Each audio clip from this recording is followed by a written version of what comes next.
নমস্কার বন্ধুরা, SM teaching guide YouTube চ্যানেলে তোমাদের স্বাগত। আজ আমি তোমাদের জন্য অংশীদারি কারবারের পার্ট 2 ভিডিও নিয়ে হাজির হয়েছি। যারা যারা পার্ট 1 ভিডিওটি দেখোনি তারা অবশ্যই পার্ট 1 দেখে নেবে, কেননা পার্ট 1-এ তোমাদের 1 থেকে 9 দাগ পর্যন্ত অঙ্কগুলো করে দেওয়া হয়েছে, তাই পার্ট 1 ভিডিওটি অবশ্যই দেখবে। এবার পার্ট 2 থেকে তোমাদের 10 দাগ থেকে শুরু করে এই অধ্যায়ের শেষ পর্যন্ত অঙ্কগুলো করানো হবে।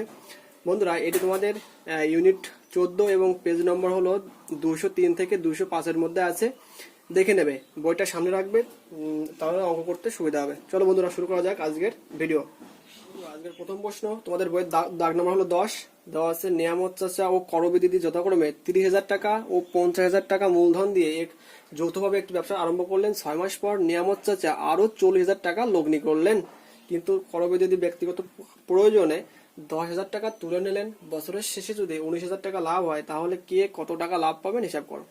বন্ধুরা, প্রথম টার্গেট থাকবে আমাদের নিয়ামত চাচার মূলধন বের করা এবং করবী দিদির মূলধন বের করা।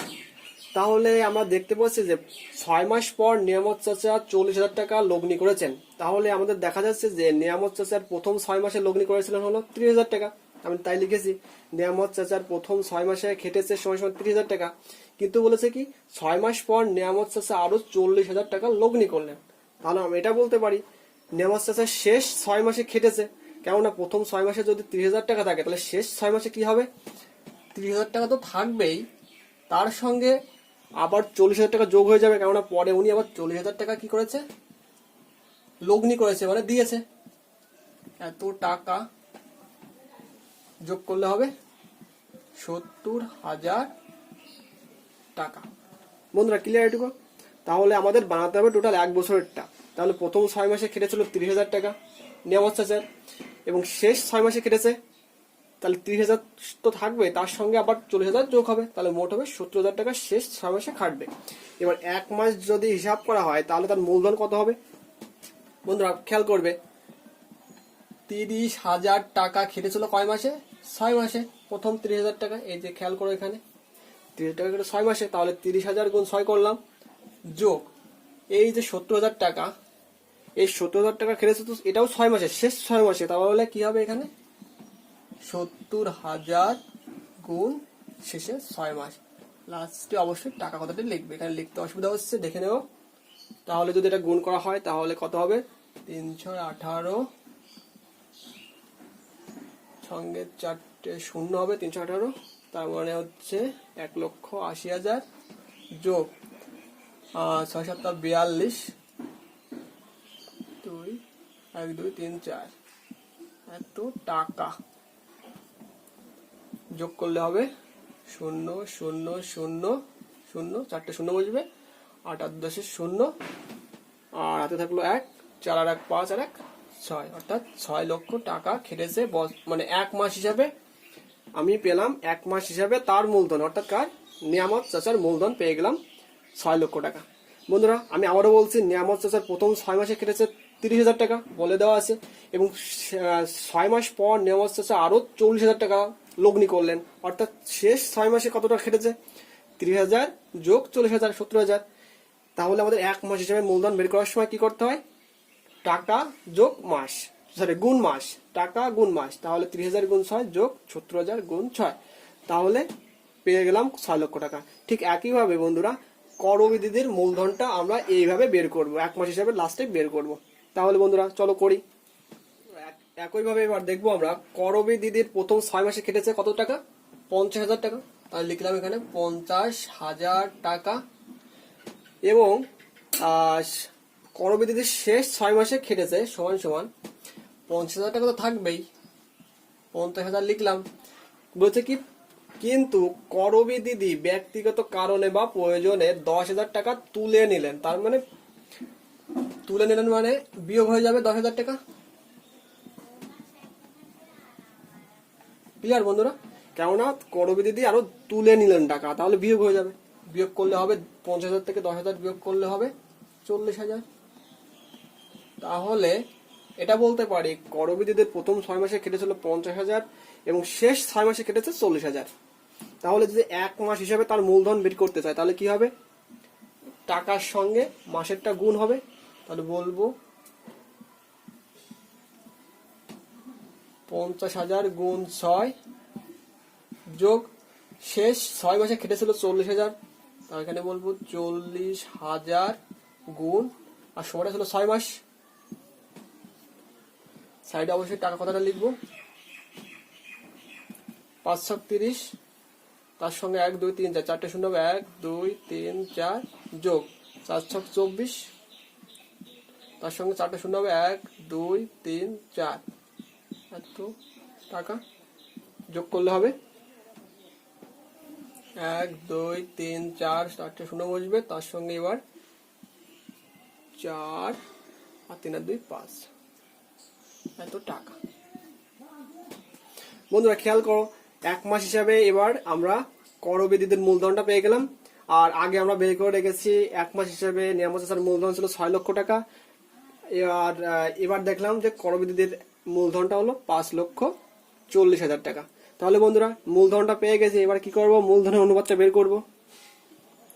অতএব নিয়ামত চাচা ও করবি দিদির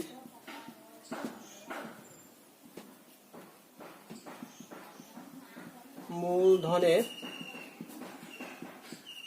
অনুপাত, আমার ওখানে ধরছে না তাই আমি সাইডে করছি, তোমরা একটু বুঝে নিও। নিয়ামত চাচার মূলধনটা ছিল 6 লক্ষ,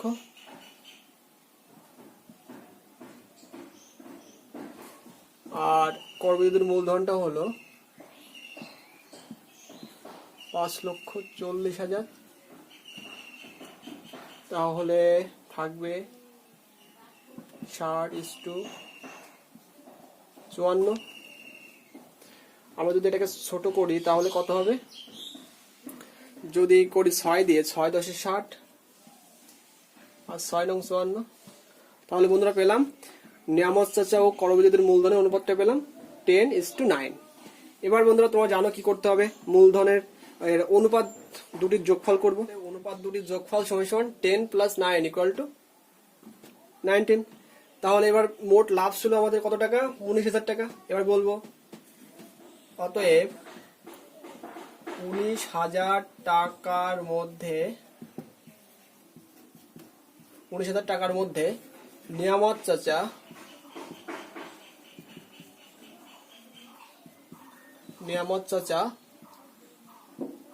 লাভ পাবেন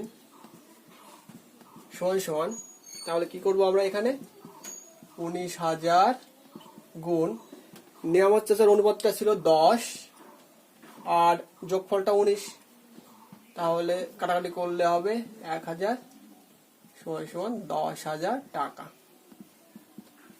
তাহলে বন্ধুরা একটা উত্তর পেয়ে গেলাম, নিয়ামত চাচার কত টাকা পাবেন, নিয়ামত চাচা কত টাকা পাবেন পেয়ে গেলাম, পাবে হলো 10,000 টাকা। ঠিক একইভাবে করবিদিদিরটা বের করব। অতএব 19,000 টাকার মধ্যে করবিদিদি লাভ পাবেন সমান 19,000 ইন্টু করবিদিদির অনুপাতটা ছিল তো 9 আর যোগফল ছিল 19, উপরে হবে 1,000, তাহলে হয়ে যাবে 9,000 টাকা। সাইডে অবশ্যই টাকা কথাটা লিখবে, আমি লিখতে পারিনি, ভুলে গেছি, টাকা কথাটা লিখে দেবে।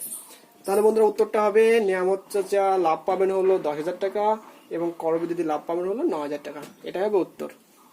বন্ধুরা এই অধ্যায়ের যে প্রশ্নগুলি গুরুত্বপূর্ণ সেগুলোই আমি আলোচনা করব এবং বিস্তারিত ভাবেই আলোচনা করব, তাই তোমরা ভালোভাবে দেখে নিও। এবার করব 17-এর 1 দাগ।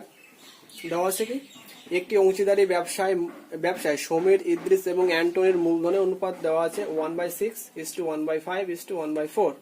বছরের শেষে ব্যবসায় মোট 3700 টাকা লাভ হলে অ্যান্টনির লাভ কত হবে হিসাব করো।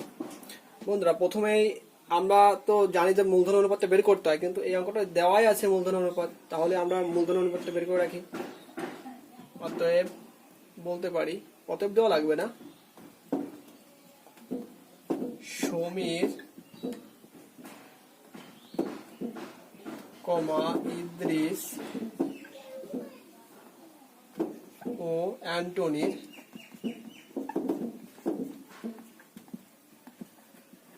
মূলধনের অনুপাতটা লিখে রাখবো। মূলধনের অনুপাত কত দেওয়া আছে বন্ধুরা? দেওয়া আছে যে 1/6 1/5 1/4। বন্ধুরা খেয়াল করবে এখানে সবগুলো কিন্তু ভগ্নাংশ দেওয়া আছে, 1/6 1/5 1/4। অনুপাত আমরা ভগ্নাংশ রাখতে পারবো না, ভগ্নাংশটাকে পূর্ণ সংখ্যায় লিখতে হবে। পূর্ণ সংখ্যায় বানানোর একটা সহজ নিয়ম আছে, দেখতে হবে প্রত্যেকটা ভগ্নাংশের হর কত আছে। এখানে এর হর আছে 6, দ্বিতীয়টার হর আছে 5, আর তৃতীয়টার হর আছে 4। দেখতে হবে এদের লসাগু কত হয়। 2 বাদ যাবে, 3 2 6, 5 2, 5 2 10, 3 10 30, 30 2 60। তাহলে বন্ধুরা লসাগু হচ্ছে 60। তাহলে বন্ধুরা লসাগু যেহেতু 60 হয়েছে, তাহলে ভগ্নাংশ থেকে আমাদের পূর্ণ সংখ্যায় আসতে হলে এদের লসাগু দিয়ে গুণ করতে হবে প্রত্যেক অনুপাতকে। তাহলে 1/6 ইন্টু 60 করবো, ইস টু 1/5 ইন্টু 60 করবো, ইস টু 1/4 ইন্টু 60 করবো। বন্ধুরা ক্লিয়ার? তাহলে কি বুঝলাম যে ভগ্নাংশ থাকলে সেটিকে যদি আমরা পূর্ণ সংখ্যায় বানাতে চাই অনুপাত, তাহলে তাদের প্রত্যেকটি ভগ্নাংশের হরের লসাগু দিয়ে গুণ করবো। লসাগু যেহেতু 60 হয়েছে, তাই 60 দিয়ে প্রত্যেকটা গুণ করেছে। তাহলে কত হবে? 6 10 60, 5 12 60, আর হলো 4 15 60। অনুপাতটা কত হবে? 10:12:15। ক্লিয়ার বন্ধুরা? সবসময় পূর্ণ সংখ্যায় আনার চেষ্টা করবে। এবার কি করব? অনুপাত 3টির যোগফল করে দেব। অনুপাত 3টির যোগফল 10 + 12 + 15 কত হবে বন্ধুরা? 15 হচ্ছে হলো 22, 22 আর 15 হলো 37। তাহলে বন্ধুরা অনুপাত 3টির যোগফল কত বললাম? 37। এবার বন্ধুরা কি চেয়েছে? বছরের শেষে ব্যবসায় মোট 3700 টাকা লাভ হলে অ্যান্টনির লাভ কত? শুধুমাত্র অ্যান্টনির লাভ চেয়েছে। অ্যান্টনির অনুপাতটাও হলো এখানে 15, আর মোট লাভ হলো 3700 টাকা। তাহলে বলবো অতএব 3700 টাকার মধ্যে অ্যান্টনির লাভ, অ্যান্টনির লাভ সমান সমান মোট টাকা হলো 3700 টাকা গুণ অ্যান্টনির অনুপাতটা হলো 15, তাহলে 15 লিখবো, বাই যোগফল হলো 37 লিখবো, সাইডে টাকা কথাটা লিখবো, কাটাকাটি করলে হবে উপরে 100 হয়ে যাবে, তাহলে উত্তর হবে 1500 টাকা। তাহলে বন্ধুরা উত্তরটা হবে অ্যান্টনির লাভ 1500 টাকা। ক্লিয়ার? এবার বন্ধুরা 17 নম্বর অঙ্ক দেওয়া আছে যে একটি অংশীদারি ব্যবসায় পৃথা ও রাবেয়ার মূলধনের অনুপাত দেওয়া আছে 2:3, এবং রাবেয়া ও জেসমিনের মূলধনের অনুপাত দেওয়া আছে 4:5। বলেছে পৃথা, রাবেয়া ও জেসমিনের মূলধনের অনুপাত নির্ণয় করো। বন্ধুরা প্রথমে দেওয়া আছে পৃথা ও রাবেয়ার মূলধনের অনুপাত। তাহলে লিখবো পৃথা ইসটু রাবেয়া সমান সমান বলতে পারবো 2:3। বন্ধুরা ভালোভাবে দেখবে এখানে অঙ্কটা। আমি একটা লাইন ফাঁকা রাখবো, এখানে একটা লাইন লিখবো, ফাঁকা রাখছি। দ্বিতীয় লাইনে দেওয়া আছে রাবেয়া ও জেসমিনের মূলধনের অনুপাত। তাহলে আমি এখানে লিখবো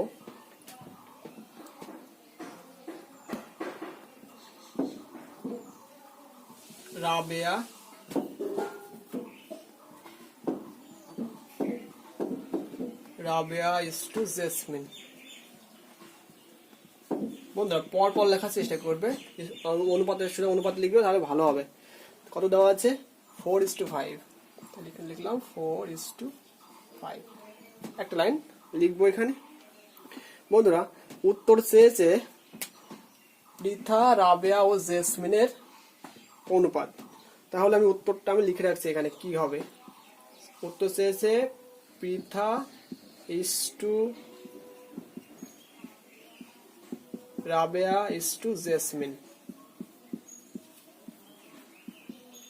এদের অনুপাত চেয়েছে। পৃথা রাবেয়া ও জেসমিনের অনুপাত চেয়েছে, তাহলে বলতে পারি Pritha is to Rabeya is to jasmine. এটা বের করতে হবে। বন্ধুরা খেয়াল করবে, প্রথম যে অনুপাতটা দেওয়া আছে পৃথা ও রাবেয়ার অনুপাত দেওয়া আছে, আর দ্বিতীয় রাবেয়া ও জেসমিন। দেখো বন্ধুরা, প্রথমেও রাবেয়া আছে, দ্বিতীয় রাবেয়া আছে। তাহলে আমাদের টার্গেট থাকবে রাবেয়ার সংখ্যাটাকে সমান বানানো। তো প্রথম অনুপাতে দেখবে বন্ধুরা রাবেয়ার অনুপাতটা কত, 3, এবং দ্বিতীয় ক্ষেত্রে রাবেয়ার অনুপাত হলো 4। বন্ধুরা এই অঙ্কের ক্ষেত্রে নিয়ম হলো, দ্বিতীয় ক্ষেত্রে যে রাবেয়ার অনুপাতটা দেওয়া আছে কত দেওয়া আছে, 4। এই 4 দিয়ে প্রথম অনুপাতের দুটোকেই গুণ করতে হবে। আমি আবারও বলছি, দ্বিতীয় রাবেয়ার সংখ্যা এখানে 4, এই 4 দিয়ে প্রথম দুটোকেই গুণ করতে হবে। তারপরে কত হবে, 4 দিয়ে গুণ করলে 4 দুগুণে 8, আর 4 দিয়ে 3 দিয়ে গুণ করলে 3 4 12। আর প্রথম অনুপাতটা দেওয়া আছে রাবেয়ার 3। এই প্রথম রাবেয়ার সংখ্যা দিয়ে মানে 3 দিয়ে দ্বিতীয় অনুপাতটাকে গুণ করতে হবে। দ্বিতীয় অনুপাতটাকে যদি গুণ করা হয় তাহলে 3 এর সঙ্গে 4 গুণ করলে হবে 12 ইস্টু 3 এর সঙ্গে 5 গুণ করলে 3 5 15। তাহলে বন্ধুরা ক্লিয়ার? তাহলে কি বুঝলাম, এখানে প্রথম রাবেয়া ছিল 3, এই 3 দিয়ে দ্বিতীয় দুটোকেই গুণ করে দিয়েছি, 3 4 12 ইস্টু 3 5 15। আর দ্বিতীয় ক্ষেত্রে রাবেয়ার অনুপাত ছিল 4 দিয়ে দুটোকেই গুণ করেছি, 4 দুগুণে 8 ইস্টু 3 4 12। তাহলে বন্ধুরা খেয়াল করো, এখানে পৃথার অনুপাত হয়ে গেল 8 এবং রাবেয়ার অনুপাত হয়ে গেল 12। রাবেয়ার অনুপাত দ্বিতীয় ক্ষেত্রে হয়ে গেল 12, জেসমিনের অনুপাত হয়ে গেল 15। দেখো বন্ধুরা রাবেয়ার অনুপাত 12, এখানেও 12, তার মানে রাবেয়ার সংখ্যাটা সেম এসছে। তার মানে বলতে পারি পৃথার অনুপাত হলো 8 ইস্টু রাবেয়ার অনুপাত 12 ইস্টু জেসমিনের অনুপাত 15।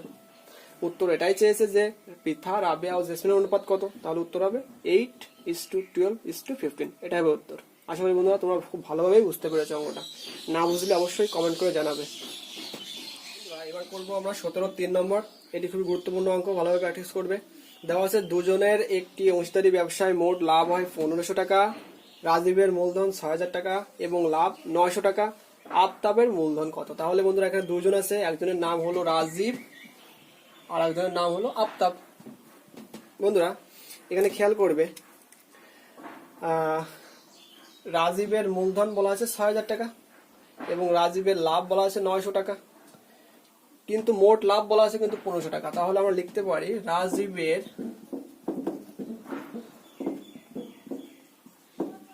রাজীবের লাভ দেওয়া আছে কত, 900 টাকা। রাজীবের লাভ 900 টাকা, অতএব বলতে পারবো আফতাবের লাভ।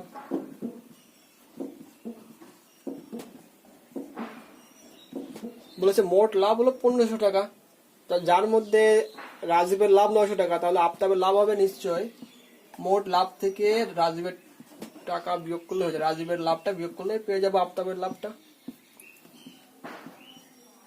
এত টাকা বিয়োগ করলে হবে 1500 থেকে যদি 900 বিয়োগ করা হয় তাহলে হবে 600 টাকা। ক্লিয়ার বন্ধুরা?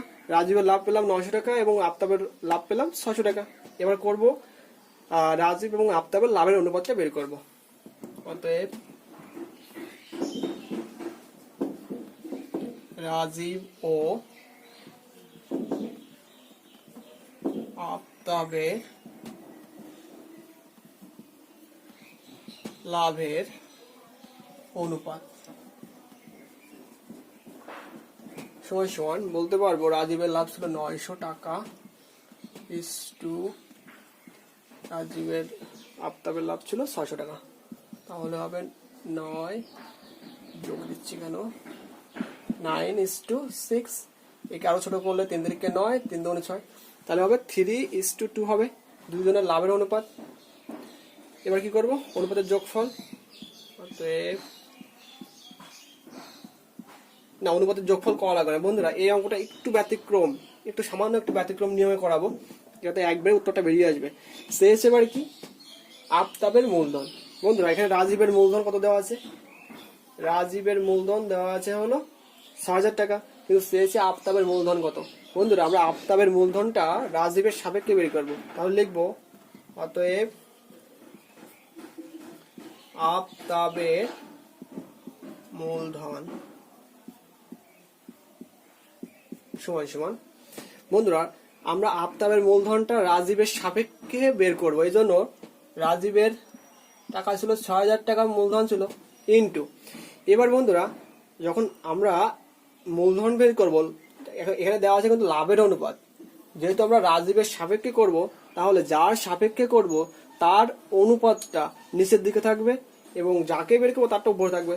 তাহলে রাজীবের সাপেক্ষে করব, তাহলে রাজীবের অনুপাতটা কত? এখানে রাজীবের অনুপাতটা হলো এখানে ৩, তাহলে ৩টা থাকবে নিচেই আর আফতাবের অনুপাত হলো ২, ২টা থাকবে উপরে। বন্ধুরা ক্লিয়ার? এটা আফতাবের মূলধন বের করছি, এটা কিন্তু একটু ব্যতিক্রম, যেহেতু এখানে লাভের অনুপাত দেওয়া আছে, সেক্ষেত্রে আফতাবের মূলধন বের করতে হলে রাজীবের সাপেক্ষে করতে হবে। রাজীবের মোট মূলধন হলো ৬,০০০ টাকা, তাই ৬,০০০ লিখেছি, ইন্টু রাজীবের অনুপাতটা হলো ৩, তাই 3টা নিচে যাবে এবং আফতাবের অনুপাত 2, তাই 2টা পড়ে যাবে। এভাবে করলে উত্তরটা একবারেই বেরিয়ে যাবে। অন্যভাবেও করা যেতে পারে, আমি যেটা সহজ সেভাবে করালাম, তোমরা আশা করি এভাবেই করবে। কারেন্টে করলে হবে ৩ × ৬ ২,০০০ সমান সমান ৪,০০০ টাকা। এটা হবে উত্তর, যে আফতাবের মূলধন ৪,০০০ টাকা। এবার ১৭ 4 দাগ করবো, এটি খুবই গুরুত্বপূর্ণ প্রশ্ন, তোমরা ভালোভাবে প্র্যাকটিস করবে বন্ধুরা। ১৭ তোমরা ১ দাগ ৩ দাগ এবং ৪ দাগ এই ৩টি অঙ্ক ভালোভাবে প্র্যাকটিস করবে, খুবই আসার সম্ভাবনা আছে, একটি আসেই প্রতিবারই। বন্ধুরা অঙ্কে চলে যাওয়া যাক। একটি অংশীদারি ব্যবসায় ৩ জনের মূলধনের অনুপাত দেওয়া আছে 3:8:5 এবং প্রথম ব্যক্তির লাভ তৃতীয় ব্যক্তির লাভের থেকে ৬০ টাকা কম। ব্যবসায় মোট কত লাভ হয়েছিল? বন্ধুরা প্রথমেই আমরা ব্যবসায় মোট কত লাভ হয়েছিল ধরে নেব। ধরি ব্যবসায় মোট x টাকা লাভ হয়েছিল।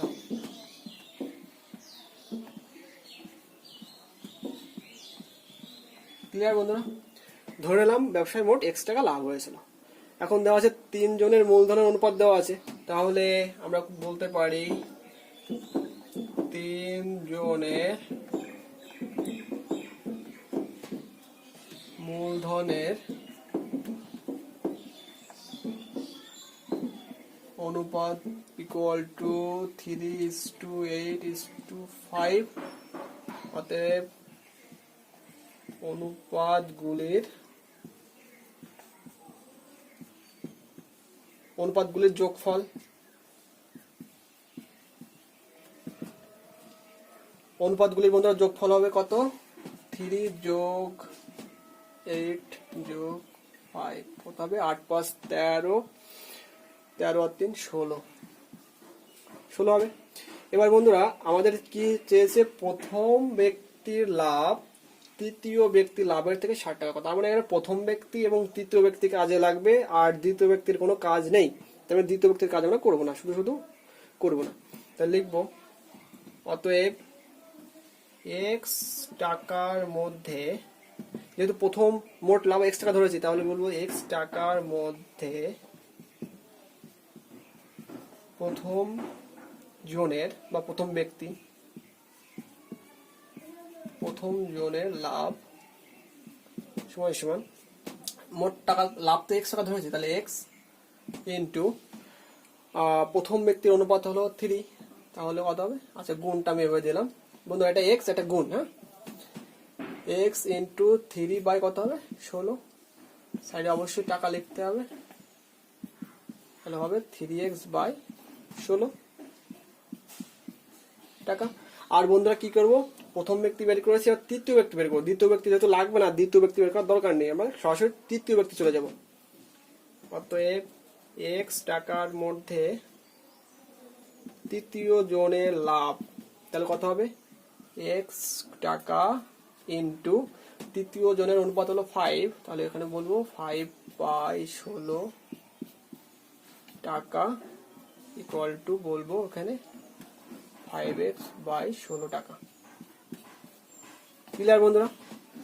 এবার বন্ধুরা পেলাম প্রথম জনের লাভটা পেলাম 3x/16 এবং দ্বিতীয় জনের লাভটা পেলাম 5x/16।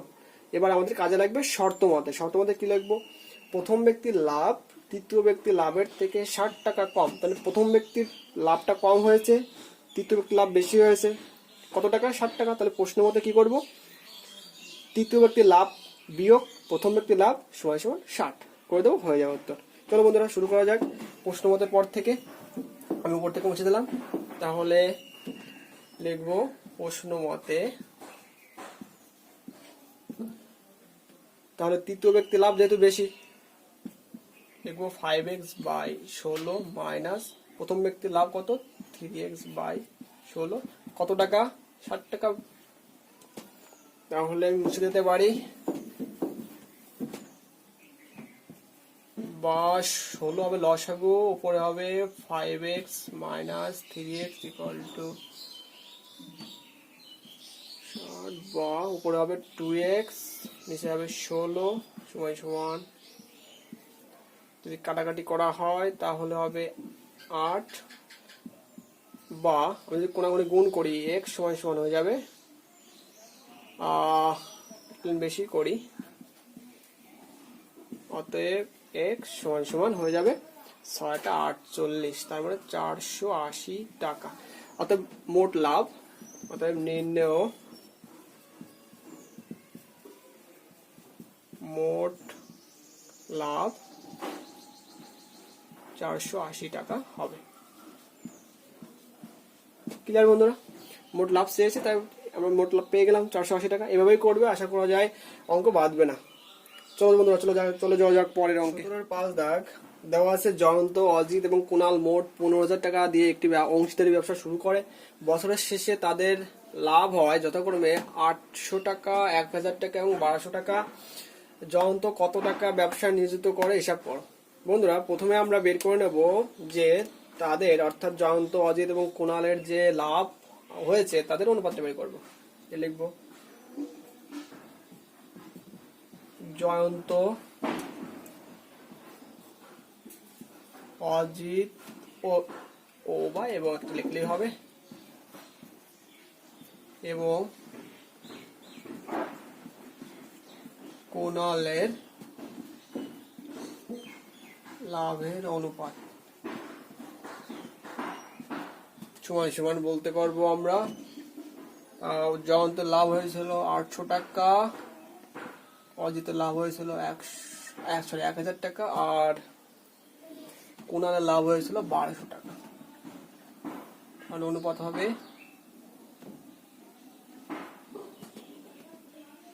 অনুপাত হবে 8:10:12। আরো ছোট করা যাবে, যদি 2 দিয়ে কাটে হবে 4:5:6। এবার বন্ধুরা কি করব? অনুপাতের যোগফল বের করব। অতএব অনুপাতগুলির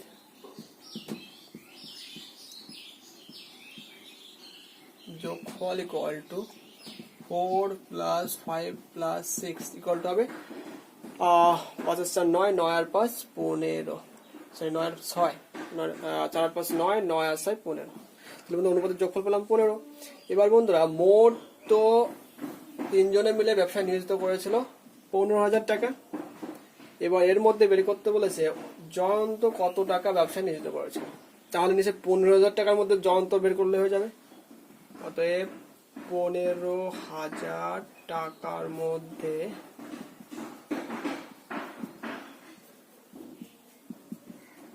জয়ন্ত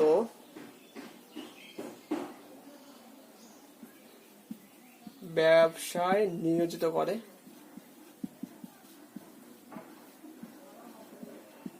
সমান সমান 15,000 টাকার মধ্যে, তার মানে এখানে হবে 15,000 ইন্টু জয়ন্ত, যেহেতু করে জয়ন্তের অনুপাতটা এখানে আছে প্রথমে, অর্থাৎ 4, তাহলে হবে 4 বাই, আর অনুপাতের যোগফল 15, 15 সাইডের টাকা কথাটা লিখবো, তাহলে কাটাটি করলে হবে 1000 সমান সমান 4,000 টাকা। তাহলে নির্ণয় কি বলবো আমরা? অতএব জয়ন্ত 4,000 টাকা ব্যবসা নিয়োজিত করে, এটাই উত্তর। ক্লিয়ার বন্ধুরা? বন্ধুরা 16 এতে যে এমসিকিউ গুলো আছে তার প্রথমটি হলো 3 বন্ধুর মূলধনের অনুপাত দেওয়া আছে, অনুপাতটা বের করে নিয়েছি। অনুপাতটাই চেয়েছে, অনুপাত হবে হলো 4:3:5। দেখে নাও একটু অঙ্কটা। 2 নম্বরটা শুভেন্দু এবং নৌশাদের মূলধনের অনুপাতটা বের করে নিয়েছি এখানে এবং যোগফলটা বের করেছি। আর 75 টাকার মধ্যে শুভেন্দুর ক্ষতি চেয়েছে, তাহলে 75 × 3/5 করে নিয়েছি। তোমরা অবশ্যই পারবে, উত্তর হবে 45 টাকা। আর 3 নম্বর বলেছে যে ফতিমা, শ্রেয়া ও স্মিতার লাভের অনুপাত দেওয়া আছে, আমি অনুপাতটা বের করে নিয়েছি। 1:2:3 হয়েছে, অনুপাতের যোগফল 6 হয়েছে। বলেছে 6,000 টাকার মধ্যে স্মিতার কত টাকা নিয়োজিত করেছিল ব্যবসায়, তাহলে কত হবে 6,000 ইন্টু স্মিতার অনুপাত 3, তাহলে 3 হবে মোট যোগফল 6, 3/6, তাহলে গুণ করে হবে 1,000 হয়েছে, কাটাকাটি করে 1,000 × 3 মানে 3,000 টাকা। তাহলে উত্তর হবে অপশন সি, অর্থাৎ 3,000 টাকা। বন্ধুরা, যে 4 নম্বরে যে এমসিকিউ দেওয়া আছে সেটি দেওয়া আছে যে বিমলের লাভ দেওয়া আছে 46 মানে 46 টাকা, আর মোট লাভ দেওয়া আছে 69 টাকা। তাহলে অমলের লাভটা পেয়ে যাবো হলো 69 থেকে 46 বিয়োগ করে দেবো, তাহলে 23 টাকা পেয়ে যাবো। ধরি বিমলের মূলধন x টাকা, কারণ বিমলেরটা চেয়েছে। প্রশ্ন মতে কি, অমলের মূলধন বা বিমলের মূলধন সমান অমলের লাভ বাই বিমলের লাভ। এখানে অমলের টাকা মোট 500 টাকা, খেটেছে 9 মাস, তাহলে এখানে 9 লিখতে পারবো আমরা। আবার বিমলের মূলধনটা মোটামুটি x টাকা ধরে নিয়েছি, তাহলে এক্স লিখবো, আর খেটেছে 6 মাস, 6 লিখেছি, ইকুয়াল টু অমলের লাভ আমরা 23 টাকা বের করে নিয়েছি, 23 লিখেছি। আর বিমলের লাভ তো 46 দেওয়া আছে, তাই লিখেছি। এর কাটাকাটি করি, 23 দিয়ে কাটলে হবে এখানে 23 দুগুণে 46। আর এটা যদি কাটাকাটি করা হয় তাহলে 3 3 হবে 9, 3 দুগুণে হবে 6। আর যদি আমি কোনাকুনি গুণ করতে চাই তাহলে আচ্ছা এই দুই কেটে যেতে পারে, বা এক সময় কোনাকুনি গুণ করে 3 × 5 = 15। তার মানে হবে উত্তর হবে 1500 টাকা, অর্থাৎ অ্যান্সার হবে অপশন এ 1500 টাকা। এবার বন্ধুরা অপশন এটা হবে উত্তর 1500 টাকা। দেখে নাও, এবার আমরা 5 নম্বরে করব। 5 নম্বরটা দেওয়া আছে, আমি শুধু উত্তরই করব, তোমরা বইটা সামনে রেখে একটু মিলিয়ে নেবে। 5 নম্বর অঙ্কটা দেওয়া আছে, আমি পড়ছি অঙ্কটা। পল্লবী 500 টাকা 9 মাসের জন্য এবং রাজিয়া 600 টাকা 5 মাসের জন্য একটি ব্যবসা নিয়োজিত করে, লভ্যাংশ তাদের মধ্যে বণ্টিত হবে যে অনুপাতে তা হলো। তাহলে পল্লবী আর হলো রাজিয়া আছে, তাহলে আমি শুধু সংক্ষেপে, যেহেতু শর্ট অঙ্ক, আমি পল্লবী ইস টু রাজিয়া লিখলাম, ডিটেলসে যাচ্ছি না। তারপর পল্লবীর মূলধন দেওয়া আছে 500 টাকা, এটা খেটেছে কয় মাসের জন্য, 9 মাসের জন্য, ইস টু রাজিয়ার মূলধন দেওয়া আছে হলো 600 টাকা, এটা খেটেছে হলো 5 মাসের জন্য। এটা অনুপাতটা করলে বেরিয়ে যাবে। তাহলে অনুপাত করলে 0 0 আমি উঠিয়ে দেই, 5 × 9 থাকবে ইস টু 6 × 5, তারপর 5 5 উঠে যাবে, 5 5 উঠে গেল, তাহলে থাকবে 9 ইস টু 6। আরো কাটাতে যাচ্ছে, থাকবে 3 দিয়ে কাটাতে যাবে, 3 3 9 ইস টু 3 2 6, তাহলে উত্তর হবে 3:2। উত্তর হবে অপশন এ, অ্যান্সার হবে এ নম্বর 3:2। ঠিক আছে বন্ধুরা, এটা হবে উত্তর। এবার বন্ধুরা আসি সত্য মিথ্যায়। এটি দেওয়া আছে তোমাদের 16 বিতে দেওয়া আছে সত্য মিথ্যা নির্ণয়। বলেছে অংশীদারি ব্যবসায় কমপক্ষে লোকের দরকার হয় 3 জন। বন্ধুরা এটা মিথ্যা কথা, উত্তর হবে তাহলে 1 নম্বর হবে হলো মিথ্যা। কারণটা কি বন্ধুরা, কেননা অংশীদারি ব্যবসায় কমপক্ষে 2 জন লোকের দরকার হয়। 2 জন বলা থাকলে সত্য হতো, তাহলে এখানে বলা আছে 3 জন, তাহলে মানে ভুল বলা আছে, তাহলে মিথ্যা হবে উত্তর। 2 নম্বর উত্তর দেখি কি বলা যায়। একটি ব্যবসায় রাজু ও আসিফের মূলধনের অনুপাত বলেছে, রাজু ইস টু আসিফ। বন্ধুরা আমি শর্টকাটে করাচ্ছি, একটু দেখে নেবে। অনুপাতটা দেওয়া আছে 5:4। ঠিক আছে, বলেছে রাজু মোট লাভের 80 টাকা পেলে, রাজু তাহলে রাজু পায় কত টাকা, রাজু পায় হলো 80 টাকা। আর 80 টাকা পেলে আসিফ পায় 100 টাকা, বলেছে আসিফ 100 টাকা। তাহলে বন্ধুরা দেখি কম্পেয়ার করে দেখি, দেখা যায় আমি বন্ধুরা খেয়াল করি, এখানে রাজুর অনুপাতটা হলো 5, তাহলে আর আসিফের অনুপাত হলো 4, তার মানে আসিফের অনুপাতটা কিন্তু ছোট, 4 বলা আছে, যেহেতু রাজুর অনুপাত হলো 5 বড়। তাহলে আমরা যখন লাভের অনুপাতটা বের করব তখন নিশ্চয়ই রাজুর লাভটা বেশি হবে, কেন রাজুর অনুপাত বেশি, 5 বলা আছে। তাহলে আসিফের অনুপাত আরো কম হবে, কেন আসিফের অনুপাতটা 4 বলা আছে, কম বলা আছে, তাহলে 80 থেকেও কম হবে, এখানে বেশি বলা আছে, তার মানে উত্তরটা কি হবে, উত্তরটা হবে মিথ্যা। ক্লিয়ার বন্ধুরা? যেহেতু অনুপাতটা ছোট তাই লাভটাও কম হবে, কিন্তু এখানে লাভটা বেশি বলে দিয়েছে, এই জন্য উত্তরটা হবে মিথ্যা। এবার আসি 16B-তে, সরি 16C অর্থাৎ শূন্যস্থান পূরণ। অংশীদারি কারবার ড্যাশ ধরনের। বন্ধুরা অংশীদারি কারবার আমরা জানি কত ধরনের? 2 ধরনের। উত্তরটা হবে 2 ধরনের। সেটা কি বন্ধুরা? একটা হলো সরল অংশীদারি কারবার, এটা হলো জটিল অংশীদারি কারবার। জটিল নয়, মিশ্র। এটা সরল, এটা হলো মিশ্র। 2 নম্বর বলেছে অন্য কোনো শর্ত ছাড়া অংশীদারি ব্যবসায় অংশীদারগণ সমান সময়ের জন্য মূলধন নিয়োজিত করলে তাকে ড্যাশ অংশীদারি কারবার বলে। বন্ধুরা যদি বলে সমান সময় থাকলে, সমান সময় ধরে কোনো ব্যবসা করলে সেটা হলো সরল অংশীদারি কারবার। তাহলে দ্বিতীয় উত্তরটা হবে সরল অংশীদারি কারবার। যদি সমান সময়ের জন্য ব্যবসা করা হয় তাহলে সেটা হয় সরল, আর যদি ভিন্ন ভিন্ন সময় হয় তাহলে সেটা হলো মিশ্র। 3 নম্বর কি বলেছে দেখি, অন্য কোনো শর্ত ছাড়া অংশীদারি ব্যবসায় অংশীদারগণ ভিন্ন ভিন্ন সময় বলেছে, ভিন্ন ভিন্ন সময় থাকলেই তা হয় হলো মিশ্র।